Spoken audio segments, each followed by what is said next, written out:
ऋग्वेद मंडल number 9, ये 9 और 10 इकट्ठा ही है। ऋग्वेद मंडल नंबर 9, सूक्त नंबर 86 और मंत्र नंबर 26।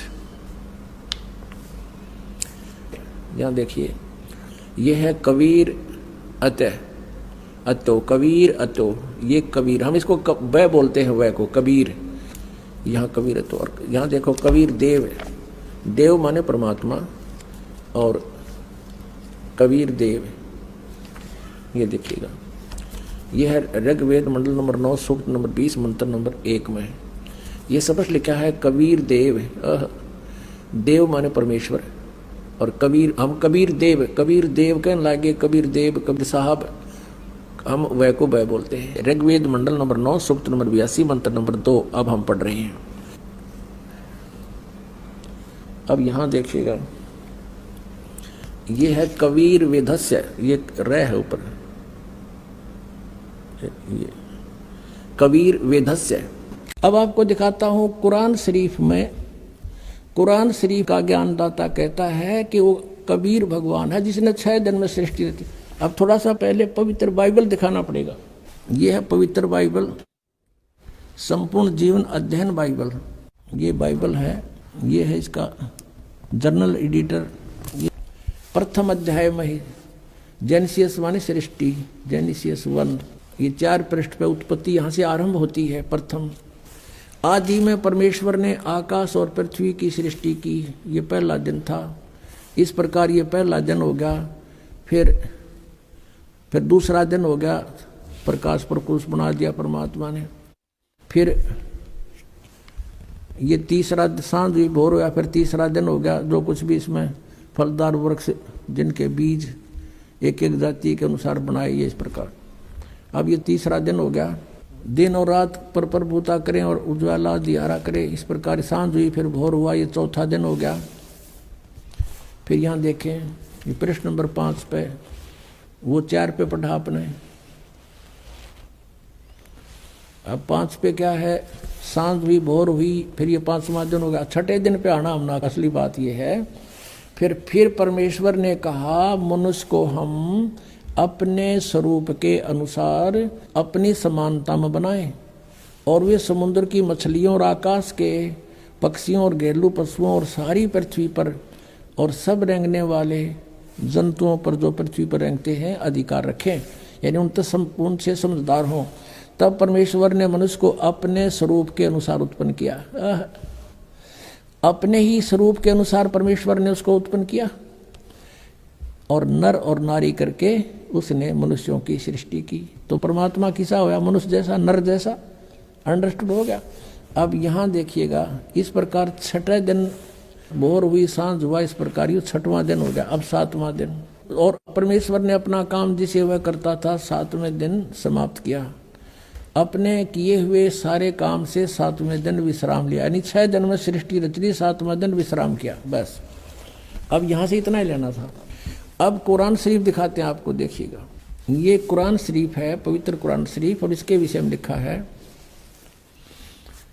शास्त्रीय अरबी पद्धति पर नागरी लिपि में स अनुवाद सटीपन, इसका अर्थ है स अनुवाद सटीपन, स अनुवाद। रूपांतकार है नंद कुमार अवस्थी, शेरवानी संस्करण। अब हम इसके सूरत फुरकानी 25 पर आते हैं। ये देखिएगा, ये सूरत कुरान शरीफ है, और सुरतुल फुरकानी, इसको सूरत बोलते हैं, सुरतुल फुरकानी, यानी सूरत फुरकानी 25।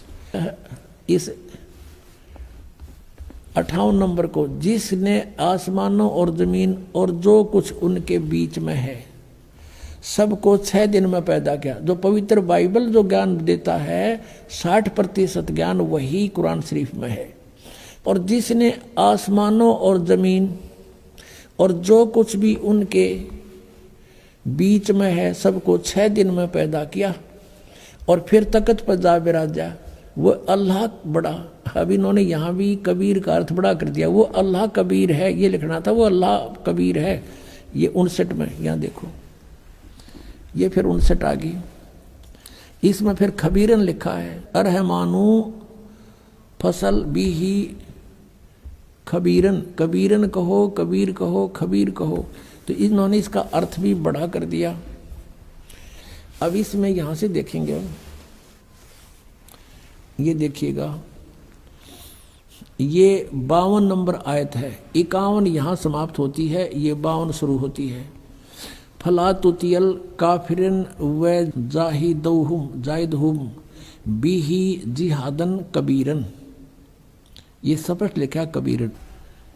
फला तुतियल काफिरन व जाहिदुम बिही जिहादन कबीरन, कबीरन माने कबीर के लिए तू संघर्ष कर। वो तो काफिर जो है वो नहीं मानते कबीर इज गॉड, लेकिन मैं कह रहा हूँ वो कबीर है सब कुछ। अब यहाँ कबीरन कहो, कबीर कहो, खबीर कहो, खबीरा कहो, ये इसी परमात्मा का एक भाषा में भिन्नता मंत्र। अब यही नो की नो कुरान शरीफ है ना, कुरान मजीद नाम है इसी का, सिर्फ लिखने में अंतर किया है राइटर ने, अनुवाद करते समय वो कबीरन लिखो चाहे कबीरा लिखो एक ही बात। देखिएगा ये कुरान मजीद है, वही की वही नो की नो, इसमें कोई अक्षर का भी अंतर नहीं है, लेकिन ये मजीद लिख दिया। अरबी मऊ अरबी मतन यानी प्रकाशक ऑफिस बुक डिपो 422 मटिया महल जामा मस्जिद दिल्ली। अब इसमें सूरत फुरकानी पर आते हैं, अक्षर का भी अंतर नहीं है इसके अंदर, उतना ही है। सूरत फुरकानी 25 और पृष्ठ नंबर है इसकी, इस पर 570 है, उसमें 604 है कुरान शरीफ में। अब यहाँ आते हैं नीचे, एज इट इज, इसमें नहीं अंतर माड़ा सा भी है। 51 है, ये 52 शुरू होती है। फला तुतियल काफिरन ने व जिहादुम बिही जिहादन कबीरा, कबीरा कहो, कबीरन कहो, कबीर कहो, खबीरा कहो। ये सिर्फ इसमें कबीरा लिखा, उसमें कबीरन लिखा है। अब इसको कबीर कहो, एक ही बात। एक ये जन्म साखी है, ये बिल्कुल सत्य शास्त्र है, और उस पुण्यात्मा सिख द्वारा लिखा जो गुरु जी के साथ रहा करते थे, भाई बाला जी की जन्म साखी। देखिए ये है हिंदी वाली, भाई बाले वाली, श्री गुरु नानक देव जी की जन्म साखी, भाई चतर सिंह जीवन सिंह अमृतसर से छपी है। इसमें हिंदी में और पढ़िए आराम से, आनंद आओगा आपको। ये है पृष्ठ तो 97 पे, 197 पे, सवाल काजी रुकन दीन सूरा के, नानक साहिब जी से कोई सवाल किया, जवाब श्री गुरु नानक देव जी का। हम यहाँ से पढ़ेंगे अपने काम का।